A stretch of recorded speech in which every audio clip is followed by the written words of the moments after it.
உங்கள் பேர் என்ன? ரக்ஷனா ஸ்ரீ. என்ன படிக்கிறீங்க? என்ன பாடல் படிக்க போகிறீங்க? பாரதியார் பாடலும் பாரதியார் பாடல் ஔவையார் பாடல் படிங்க. அறம் செய்ய விரும்ப படிங்க.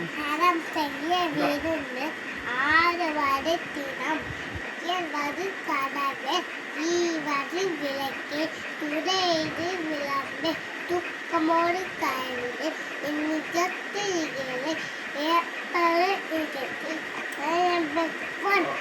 ஒப்பளவு உள்ளது ஊடுவது உள்ளது அவ்வியம் அக்கம் துருக்கே. பாரதியார் பாட்டு அத்தமில்லை அத்தமில்லை அத்தமில்லை இல்லையே மீது நான் இந்த பூதிதான் அத்தமில்லை அத்தமில்லை அத்தமில்லையே. பாலந்தெழுதேன் படிங்க. அவை அதுவும் ஔவையார் படித்ததான் படிங்க. பாலந்தெழுது எழுதேனும் பாகும் பழுப்பும் முடக்கு நான் தருவன் போலும் கை துருக கடிமுகத்து துவனை நீ எனக்கு தமிழ் மூலம் நன்றி. நன்றி வணக்கம்.